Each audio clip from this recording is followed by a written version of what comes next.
Alright, with practice and mental preparation, this tutorial will teach you how to flare. Flexibility definitely helps when learning the flare, so I definitely recommend that you stretch out every time before you attempt this move.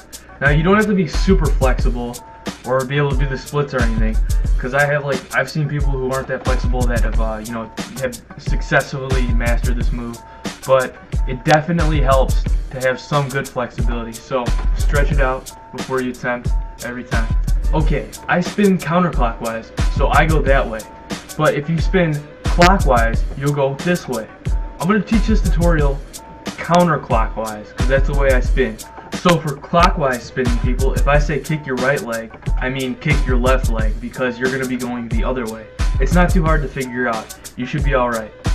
Okay, step 1. You're going to want to get used to the sweeping motion of the flare. Now this could be the most difficult part for some people, is getting the sweeping down. So I recommend you start slow and really observe what I'm doing and what other people in other videos do. Okay, a key point I want to put out that some people will forget is do not relax your arm like that. Do not do that. You want to push up all the time. This will give you better height on your flare and provide you with better control. This is also what I mean by keeping your arm tight. Keep it out. Push down. Now I place my hand like this, but you can place your hand honestly wherever it feels comfortable. Alright, back to the sweep. You want to sweep. You don't want to jump into the flare, especially for beginners. You want to sweep. Okay, here it is in slow motion, the sweep. Notice how my left leg sweeps and my left arm stays tight and pushed down. Alright, now after getting comfortable with sweeping, you're probably going to want to move on to the next step. Now for this step, you're going to want to kick with your other leg, other than your sweeping leg. So you're going to want to sweep in and kick with your other leg. Sweep, kick. Now when I say kick, I don't mean a bend your leg and kick, I mean a whole leg plus hip kick. It's like you're pushing up towards the sky. Okay, now sweep in and kick up. Also remember to keep your arms tight like I said earlier when you're doing this too, okay? Okay, now I put this red band on my right leg just to help you distinguish which one is my right leg and which one is my left. And just as a reminder, I'm spinning counterclockwise. Okay, next step after the first kick is you're going to want to kick the sweeping leg in the same motion as so. Alright, now let's take that in slow motion. Hand down, keep it tight, sweep, kick up with your first leg, put your other hand down, and then kick up with your sweeping leg. As a reminder, when you put your other arm down, remember to keep it pushed out and tight as well. Now remember, keep everything tight, keep pushing down with your arms, and kick with your legs. Also try and bring your hips up in the front, that way it'll give you better height. But don't worry about this too much right now. Okay, next step is going to be getting around. You're going to want to kick your other leg under your sweeping leg, as so. Okay, I'm always pushing down with my arms and kicking, but when I'm coming around, I'm especially going to push down with my right arm to get my leg high enough up so I can sweep it under.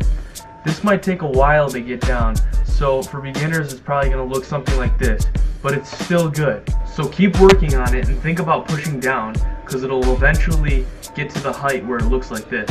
Okay, once again, push down with your arms, kick up, in, and really push down with your right arm. Or if you're going clockwise, your left arm. Okay, an exercise that'll help you get your hips high and kicking right is going into a windmill or just a drop in after your first flare. Now if you're here, you're pretty far already, okay? You're getting it down pretty well. Now a good exercise would be doing flare to windmill one time and then trying to attempt doing continuous flares the next time and repeat over and over again. This way your mind won't get stuck on just doing flare to windmill all the time. Okay, the next step is going to be coming back around and doing continuous flare. Okay, now I really want to emphasize the kicking motion when I get back around. Notice the arrows. Yellow one pushing down with my left hand, kicking up with my right leg, and kicking in with my left. Now something I also want to emphasize is the height in the front. Notice how I'm pushing down with my arms and flexing my abs, pulling them in to give me that height. For me, height in the front also equals height in the back. It keeps a smooth, continuous, fluid motion. Okay, now beginner's continuous flares might look something like this. Believe it or not, this is a good start.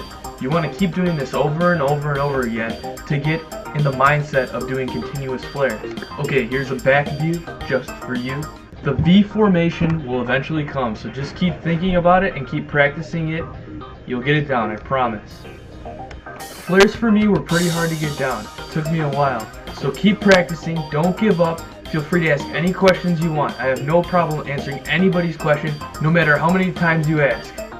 Oh, and don't forget to subscribe to Pygmy123. You'll make me really happy. Thanks.